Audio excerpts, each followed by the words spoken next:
of the day. Now we are going to start. Remember, if you have a question, please raise your hand, or here in the room, we are going to call on you. So thank you guys for being here. Welcome to Champions 2025, and we are going to start right now with Sierra. Yes, hello, Sierra Erzobi, freelance esports commentator in North America. My question goes over to benjyfishy. The last few months have been a roller coaster from going out of Masters 02 to lifting an international between season trophy. How have those hardships and team victories tested you all and prepared you all for VCT champs and a run to another grand finals, hopefully? I think our team's been through a lot since we've been together. I mean, from last year as well, I think we learned a lot, and this year, I think we just carry on learning. But at the end of the day, this is a new tournament with similar teams to people we've played against in the past. But you know, teams change, we've changed, and yeah, I think we're just taking it one tournament at a time. You can't kind of just because we won EWC doesn't mean that we're going to do great at champs. So yeah, I think we're just doing our best to focus on this tournament. Perfect. Thank you and good luck. Thank you. Thank you. Next question goes to Pedro. Hello, guys. Can you hear me? Yes. Perfect. Thank you very much for the confirmation. Pedro, Romero, independent journalist. First off, thank you guys so much for giving us the opportunity for doing this press conference, and welcome to Champions. I'm going to send this question out to Nicc of DRG. Obviously, there's been plenty of attention for your team in light of the inclusion of Demon 1 as an emergency sub. And so what I want to ask you is, how has the inclusion been like, the addition been like for yourself and the rest of the team? From your point of view, what has been, if any, the biggest adjustments that the team had to make? And what has Demon 1 brought to the team that has helped get to the starting point of this competition in an ideal state? 这个问题要给到 Nicc， 因为最近大家也是非常关注你们队内 Demon 1加入的这个情况嘛。那从你的角度来说，你觉得 Demon 1的加入对于你，包括对于其他队友来说带来最大的改变是什么？以及你觉得 Demon 1的加入帮助你们，从哪些方面帮助你们来达到你们想达到的理想的状态了呢？因为我们是因为 Vocatio 的签证，所以要找了一个选手来帮我们去打比赛嘛。然后我觉得他的加入带给我们就是不一样的感觉，毕竟他曾经也获得一个世界冠军嘛。然后他给我们在游戏上一些不同的一些理解啊，一些的对局上面一些的想法，我觉得都挺好的。再加上他是一个非常有经验的选手，然后带领我们打这次比赛。Well, as you know, since there might be some issues with Vakashu, so Demon 1 just joined us. He brought us really like different feelings, like what Vakashu has brought to us. And I think this might be Demon 1 was once the world champion, so that his comprehension on the game, on the content, and some of his thoughts were really awesome. And I always believe that he could lead us like in this tournament based on his experience before. Thank you. Thank you. Next question goes to Rabia. Hey everyone, this is Rabia from Esports Insider. My question goes to valyn. It's actually a two-part question. First is, multiple Valorant orgs have left the scene, and yesterday Shopify and Rebellion disbanded the roster as well. As an IGL of an Ascension team, it is a constant pressure to perform well, to extend your stay in VCT, which you guys did succeed in. Congratulations on that. But how did you manage those expectations and pressure throughout your stay here in the International League? Yeah, being the Ascension team, you know, we have that pressure of trying to make champions or be better than the other one to extend our spot. I think that pressure honestly helps us motivate us throughout the year. It's kind of like you always have that carrot on the stick in front of you, like you're always chasing something, and you can never get complacent, because if you do, then you're literally, your job's gone, you know, your team's gone. And I love my team so much, and so it was a big goal for us to not let that happen. You know, we have to make champs, we have to extend our stay. There's no other option. So I just think it's a motivating factor for us that made us get to this point. And from here, it's just the next motive is just to win champs. And I'm grateful to be here for next year as well. So excited. Good luck with that. A second part is Riot has announced that they are planning multiple changes to bridge that gap between tier 1 and tier 2. Is there anything particular that you'd like to see from your experience here and in the tier 2 league as well? I'm gonna be honest. I don't have many thoughts about it. Like, especially at the current moment. It is a complicated subject. Like how to bridge the gap and how to have a good ecosystem for tier 2. I hope to see that happen. But as of right now, I'm just kind of focused on the position I am in right now, and I'm just happy to be able to make it out because it was really hard. But I think the toughness of the tier 2 makes you into a really good tier 1 player. So for all those players, like stay motivated, be humble, and just keep going, and you'll be in the spot soon as well. Perfect. Thank you so much, and good luck for the tournament. Thank you. Thank you. Next question goes to Adli Alian. Hi, Adli Adian here from VALORANT GG. I just want to ask again to valyn, GG2. You guys have pretty much completed what some would consider the upper echelon of accomplishments, especially for domestic titles, winning 3 straight America's titles in a row, a triple crown, so to speak. When you compare that accomplishment with how much pressure that you guys already have, trying to extend your stay in the league, trying to motivate yourself even further into potentially winning champions, what are your motivations to basically say, hey, we really want to be the best team in the world? And especially with now Leaf coming back into the roster, is it something that you guys are really excited to cap off the year with a high note? I mean, yeah, for sure. Leaf coming back definitely gave us a lot of like energy in the team again. It was a big excitement for us because we didn't expect to play with Leaf at Champions, honestly. We thought it was going to be Baby Bay. And to have our boy come back like meant a lot for us. So that's like a big like grateful moment of our team. Like it kind of gave us some perspective again. Like this is what it's about, playing with your boys, and we're just going to go out and try to do our best. In terms of like motivation, I think like every player on this podium or whatever today, or every player at Champions would understand like a domestic title doesn't mean jack when you go into champs. You don't care about that. There's no extra needed motivation for me or my team. Is just you're at champs now. You see the arena, you see all the competitors here, and that's what motivates you to try to win. The domestic 3 crown like is cool, but to me it doesn't mean much until we win this one too. Awesome. Hope you see the best there for an ancient team. Thank you. Thank you. Next question goes to Rosesa. Yeah, hello. Thank you, Juan. I'm Rosesa from Rosesa Gaming. The question will goes to BuZz.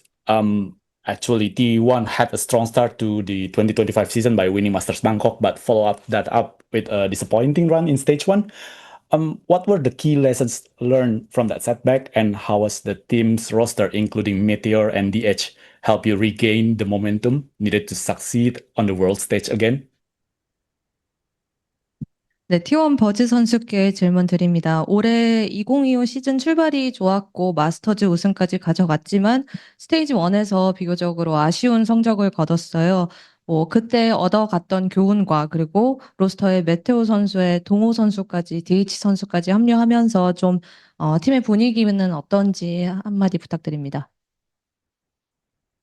일단 저희가 킥오프 때랑 스테이지 1, 2 때랑 좀 다르다고 느꼈었던 거는 저희가 킥오프 때는 메타적으로 좀 더 위에 있었다 생각했는데 스테이지 1과 2에서는 다른 팀도 올라오면서 저희가 좀 따라잡힌다는 느낌, 또 다른 팀들이 저희를 역전했다는 느낌을 많이 받았었고, 그리고 저희가 스테이지 1, 2 하면서 조금 뭐 포지션이라든지 그런 거에서 갈팡질팡하면서 좀 힘들었던, 좀 방향을 잘 잡지 못했던 순간들이 많았었던 것 같고요.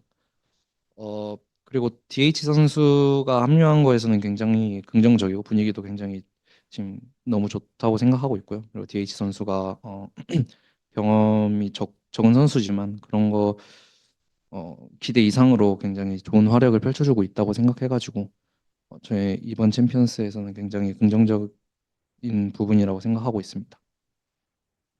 Well, things were very different from kickoff and our stage 1-2.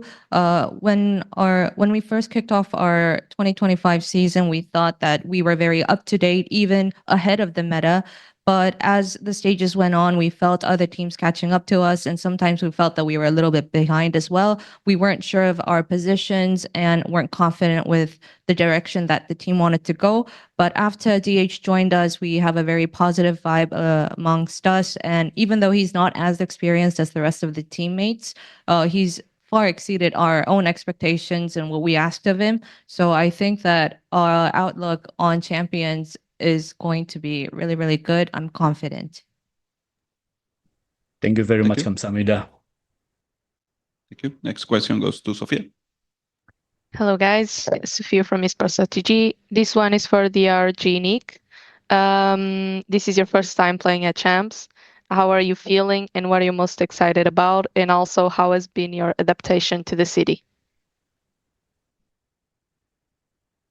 这个问题想问到 Nick，因为这是你第一次参加世界赛，那你觉得对于这次经历感受怎么样？有多激动呢？以及对于巴黎这座城市有什么特殊的印象吗？感受怎么样？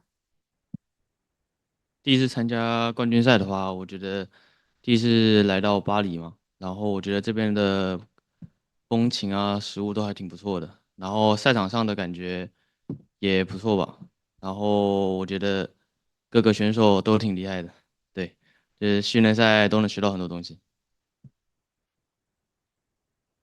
So this is my first time coming to visiting Paris, and I think the food local here is being really awesome, and also the venue, it is pretty good. And for other players, I think players who came here to Champs Paris were quite solid, and I really learned a lot from them, from all the scrims I took in the past few days.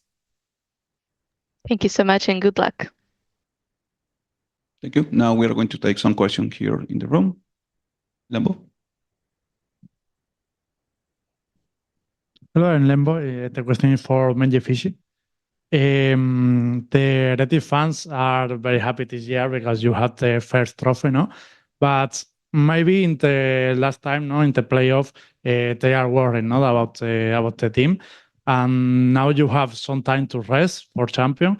The question is, what things are improved the team from the stage 2, the playoff, to champions? What I would say is, I think if you take last year for us, something really similar happened where in the last playoffs of stage 2, we also had our worst performance in the league. I think we finished 3rd. And obviously we didn't do good in playoffs, but I think it's been a pretty long year for us and for a lot of teams this year, especially if they went to EWC. I think it was bound to happen where at some point we would fall off. I think for us it's kind of just making sure that we take the break that we needed and use it as good as possible, just for champs. So for me, I'm not worried. The fans shouldn't be worried, and yeah, everything will be fine. Thank you. Thank you. Next question here in the room. 想问一下尼克，就是你怎么看待这次第2季的分组，然后以及对小组赛有什么期待吗？因为都是世界赛嘛，所以我觉得这个分组的话应该是没什么区别，大家都是一个非常厉害的对手。然后有期待的话，就是尽量打好自己的每一场吧，然后把自己的东西打出来，我觉得是最重要的，毕竟是大家的第一次冠军赛嘛。谢谢。The question goes to Nick, and the question is like, how do you feel about all the teams within your group, and what is your expectations towards this tournament? And Nick answered like, I think all the opponents were being super like solid, and they were being super powerful. As for our performance, I think I didn't expect too much. I was not expecting too much since this is our first time visiting like Champs Paris, just to focus ourselves and do our own stuff. Yeah. Thank you. Next question here in the room. Oh, we don't have more questions. So now next question goes to Elon. One second. You need more time? Yeah, sorry. Some of my questions were already asked, so I was looking for who to ask questions for. Don't worry, it's fine. Sierra? Yes. My question Sierra Zobi, freelance esports commentator. I'm from North America. My question goes over to Nick as well. The last time you were on the international stage was Masters Shanghai, and it was a little bit of a rough showing. And you and Vukish are the only ones remaining from that roster. Obviously, Flexen has some champs experience with BLG. What do you think are the big takeaways from the international stage that you've brought in to this experience to maybe have a better showing and a better experience as a team? 这个问题给到尼克，因为上一次见到你在世界赛舞台是上海大师赛嘛，当时是应该算是你的世界赛首秀。那经历了一些队伍中人员的变动之后，你觉得你从上一次的世界赛当中吸取到了什么样的经验，能够带到这一次的世界赛当中，让你就是有一个成长的表现呢？我觉得经历了上一次的世界赛，让我比较更成熟吧，对于一些对局啊，以及一些残局的思路更加的成熟。然后，也是很荣幸有跟外赛区的一些队伍交手的这些经验吧。我觉得整体来说的话，就是对大家都有一种提升自己残局上的思路啊，以及增加自己的经验，我觉得最重要。In general, I think that I have become more mature, and especially in dealing with all those like clutches in the server, and also I feel quite honorable to be able to compete with all the solid teams from foreign regions, other regions in the vicinity, and also I think what is the most important is that to keep enhancing ourselves to make sure that we are becoming better and better.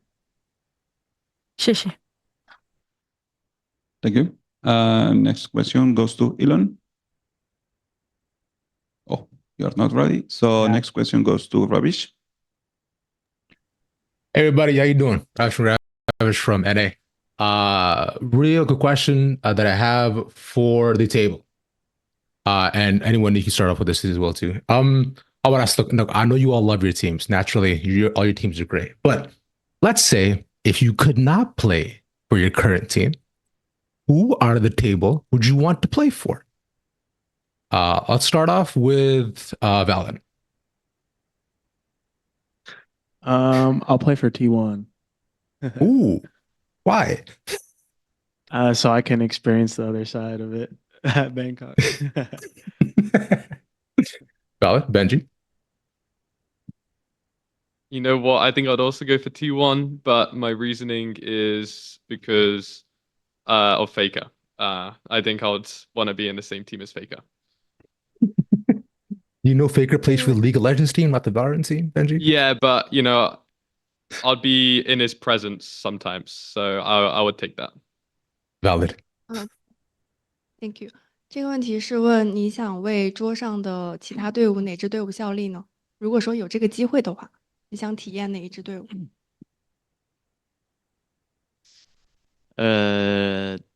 G2 吧，因为我很喜欢他们的选手那个 Trent，我非常喜欢他，我很常看他的 POV 学习一些东西。He's a big fan of Trent, and he used to watch Trent's pops a lot, learn a lot of things from him. 네. I'll let him know. 현재 팀을 너무 많이 사랑하는 건 알지만 지금 팀을 못한다면 어느 팀에서 뛰고 싶은지 질문이 왔는데 발린 선수가 방콕에서 반대편을 뛰면 어떤 느낌인지 자기는 T1에서 뛰고 싶다고 이야기를 해줬고요. 벤지 PC도 T1인데 페이커 선수 때문이라고 했거든요. 버지 선수는 어떻게 생각하시나요? 제 일자리가 좀 위험해질 수도 있겠네요. 전 일단 제가 다른 팀에서 뛴다면 저는 한번 G2에서 한번 해보고 싶습니다. 일단은 이번 시즌 꽤 긍정적인 시즌을 보내고 있는 팀이라고 생각하고 그리고 또 챔피언스 LA에서 게임했을 때 그 북미의 그 미국에서의 분위기나 그리고 또 보이스컴을 들었을 때 그 북미 그 미국 NA 팀의 그 바이브 같은 것들이 너무 좋아 보이고 또 좋은 경험 개인적으로 선수로서 되게 좋은 경험이 될 것 같아서 G2를 고르겠습니다. Oh, I told him what Valyn and Benji said, and he said, "Oh, my job's on the line. Wow, I might lose my job soon." And BuZz picked out Valyn because you guys had a wonderful season, you had a wonderful run so far, and continue hopefully. And he said that he wants to join it G2 because the LA champs taught him that the NA voice comms and the general vibe would be an amazing opportunity for him as a player, that he would like to experience the energy, the vibe. Thank you. Oh yeah. Cool. Thanks, guys. Appreciate it. Cheers. Thank you. Now we have the last question goes to Razor. Hi, this is a question from the Valorant competitive community on Reddit to benjyfishy. As one of the best Sentinel players in EMEA, how would you rate Chamber in the current meta? Is he a solo Sentinel, or do you need another Sentinel to maximize his potential? I think it's dependent on the map, to be honest. I think people are starting to pick up Chamber more. You're also seeing it like a little bit on Corrode. I think people on Corrode are still experimenting a little bit, but I think in EMEA it isn't used as much, but I can see it being used in a lot of different regions. I think it also depends on having a Chamber player in your team. I think a lot of teams also sometimes just don't have Chamber players, even though they have Sentinel players. So I think it's a good pick. It just depends on the players you have in your team and the map, to be honest. That's the way I see it. I think if you have a really strong Chamber player, I think it can be really good and hard to deal with. Thank you. Thank you. Thank you. So with this question, we conclude this press conference. Thank you for being here. Good luck in your matches, and thank you, guys. Thank you. Thank you. Thank you.